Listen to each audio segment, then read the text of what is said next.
Bom dia a todos. Agradeço os organizadores por essa oportunidade, por me dar também a oportunidade de estar com o Dr. Reinhold Stefanes, que eu trabalhei no Ministério de forma muito produtiva naquele tempo, não é? E um pouco que eu vou apresentar aqui foram temas que a gente começou a desbravar lá naquela época, né, na Embrapa. Sabe que a Embrapa tem chefe, né, que nem índio, assim, então o Centro de Pesquisa da Embrapa tem chefe. Então, eu sou chefe da Embrapa Territorial, que fica em Campinas, que é esse prédio que vocês estão vendo aí, e que se dedica, não estuda boi, não estuda árvore, não estuda floresta, não estuda semente, nem máquina, a gente estuda o território, o uso e ocupação das terras no Brasil, logística. Já teve um colega meu que apresentou ontem, na parte da macrologística. Eu vou percorrer um pouco em cima do mote desse painel, essa dimensão dentro da agricultura brasileira. Falar de agricultura brasileira, se alguém disser para os senhores que ele está a par da agricultura brasileira, é que a pessoa terminou de estudar ontem à noite, né? Tarde da noite, né? Porque se for a semana passada, já está desatualizado. Porque a agricultura já desativou o pivô, já fez outra coisa. Então, nós temos uma coisa extremamente dinâmica. Essa aqui é uma imagem que eu costumo sempre apresentar, que é uma região que eu monitoro há muito tempo. Isso aqui é o oeste da Bahia. Vocês estão vendo aqui em verde, é pastagem extensiva. Pastagem extensiva. Em vermelho estava começando a produção de grãos, milho e soja, são as áreas de campo de soja. E aqui tinha um pivô de irrigação, não sei se dá para ver aí, roxo, e aqui mais 6 pivôs de irrigação. Isso é 1990. Isso aqui é 2000. Né? Isso aqui é 2010. Né? Isso aqui é 2015. Tanto que já faz 2 anos que o Nordeste ultrapassou o Sudeste em produção de alimento. Eles já passaram de 20 milhões de toneladas, e nós estamos com 18 aqui, batendo em 20 e tal, né? Desde o século XIX não acontecia do Nordeste produzir mais alimento que o Sudeste, né? Isso se deve a essas regiões, né, que mecanizaram o sul do Maranhão, do Piauí, do oeste baiano. Então, é uma realidade muito dinâmica essa da agricultura. Claro que deu essa dimensão conhecida da agricultura brasileira, de liderança mundial, né, tanto na produção como na exportação de diversos produtos agrícolas. E isso também tem o lado econômico, porque se a gente... Não adianta produzir muito se você produz caro, né? Nosso arroz tem que ser mais barato que o da Tailândia, a nossa soja tem que ser competitiva. Não é só produzir volume, você tem que produzir barato para competir, né? E isso a agricultura brasileira está fazendo. Agora, a agricultura brasileira está ajudando o país, vocês sabem, todo mundo já aqui nesse evento mesmo evocou o quanto... Essa imagem do Jornal de Minas, ela virou um meme aí, né?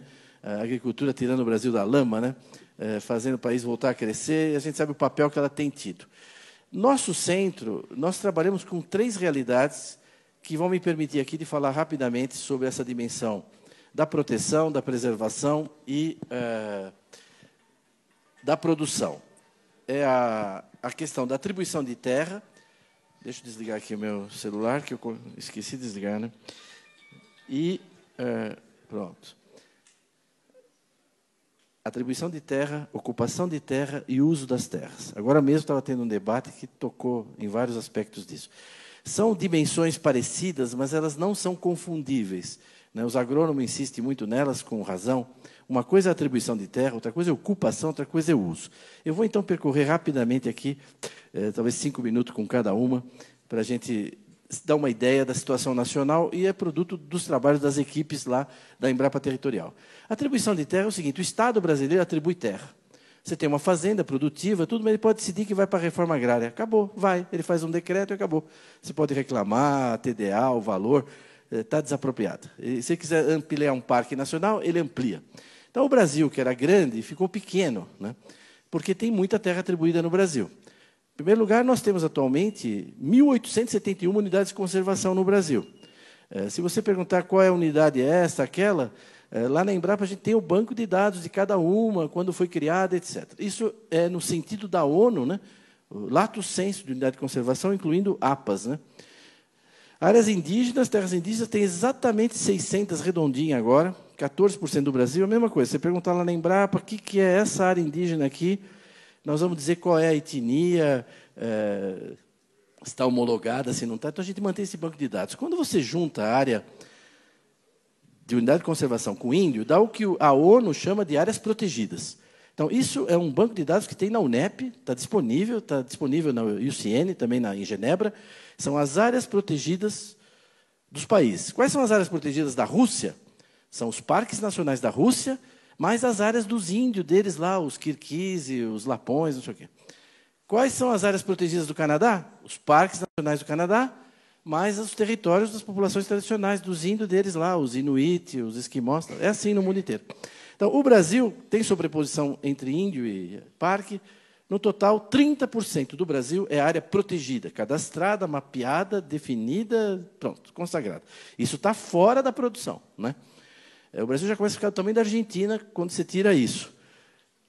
É muito, é pouco? Não sei. Só tem no mundo 10 países que têm mais de 2 milhões de quilômetros. Não tem muito país grande no mundo. O Brasil é um deles, mas só tem 10 com mais de 2 milhões de quilômetros. Então, quanto que esses países protegem? Eu baixei os dados lá desses países.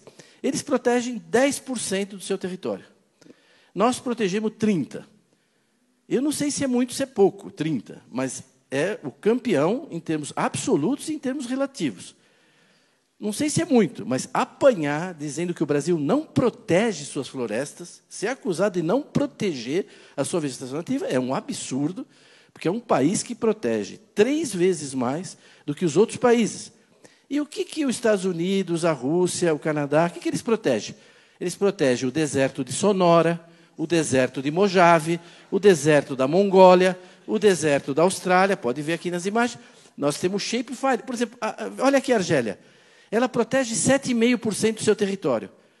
É o deserto do Teneré, o pior local. Eu fiz meu doutorado no Níger, é uma região que eu conheço. O deserto do Teneré é o pior local do Saara. Você, para ir lá, você tem que ter 5, 6 Land Rover, senão não é autorizado a entrar lá. Essa é a área protegida da Argélia. Então, tá bom você falar, a Argélia protege? Protege, está lá, 7,5% do território. O que ela protege? Bom, o Teneré, né?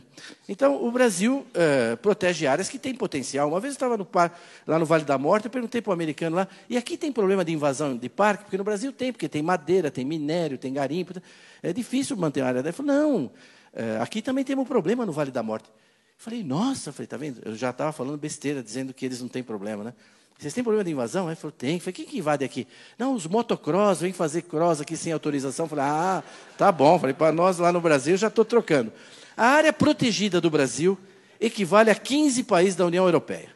Esse é o tamanho da área protegida do Brasil e é um mapa que a gente tem que mostrar para os europeus, né? Não é? Que normalmente eles planejam o que não executam e depois avaliam o que não fizeram, né? É o que eles fazem com o Brasil o tempo todo, né? As ONGs, um monte de gente. A União Europeia, né? O ministro Reno sabe o quanto a gente enfrentou essa pedreira. Então, isso é o que a gente protege no Brasil, certo? Essa é a área protegida do Brasil.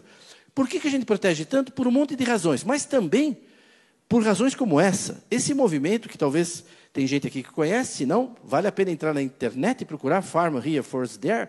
Esse aqui é um documento de 80 páginas. O que eles dizem nesse documento? Eles dizem o seguinte, nos próximos 20, 30 anos, vai ter um mercado adicional de alimentos no mundo, adicional, de 40 bilhões de dólares. É os Estados Unidos que tem que ficar com esse mercado.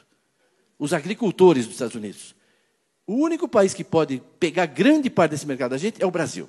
Então, ao invés de dar subsídio para nós, está escrito aqui, ó, ao invés de me dar subsídio, dê dinheiro para as ONG no Brasil impedir a expansão da agricultura brasileira. Isso está dito lá, né? Então, bom, não é teoria da conspiração. Foi uma teoria da conspiração. Não, pega lá, entra no site. É financiada pela União dos Produtores de Milho dos Estados Unidos. Isso aqui é um pôster que saiu agora, né? Want to protect farm and ranch here? Protect forest there, né? Agora, eu acho que o americano está certo, sabe? Vocês bateram palma para elogiar eles, né? Eles estão protegendo a agricultura deles. Eles estão no papel deles. Agora, tem gente aqui que está trabalhando também para isso, né? Aí já é um problema mais delicado, né? Enfim, além disso, o Estado atribui terra para a reforma agrária. Nós temos hoje no Brasil quase 9.500 assentamentos que detêm uma área de 88 milhões e meio de hectares. Quer dizer, é 1,5 vezes a área da produção de grãos do Brasil. Esses 240 milhões de toneladas, a gente produz uma área que é muito menor que essa. 10% do Brasil está na mão do INCRA e institutos correlatos em alguns estados, né? Quer dizer, é um Terrabras, né? Tem a Eletrobras, tem a Avibras, tem o Terrabras, o INCRA, o maior latifúndio do país, né? 10% do país. Se você tirar aqueles 30% que não pode usar, na realidade o INCRA tem quase 20% do Brasil, está na mão do INCRA. Será que falta terra para a reforma agrária? Pode ser que falte ainda em algum lugar, mas nós já demos bastante terra, hein? Vocês não acham? 20% do Brasil, não está de bom tamanho? Os grãos, nós estamos com... Isso é 1,5 vez, quase a área de grãos. Nós atribuímos terra para quilombo. Eu lembro na Constituinte que eles diziam que era de 8 a 12. Um quilombo em Trombetas, outro não sei onde. Bom, é 296 já, né? Quase 3 milhões de hectares. Então, o Brasil, nos últimos 15 anos, ficou desse jeito aí, está vendo? Tudo isso é área legalmente atribuída pelo Estado. Tente construir uma ferrovia. Aqui, vamos visualizar tudo isso numa coisa única, né? Não, a escolha da cor é mera coincidência, não tem nada. Não. Então, então, quando a gente olha, nós temos hoje 12.500 terras legalmente atribuídas, né? É bom já ir se acostumando, né? Então, 37% do país está legalmente atribuído.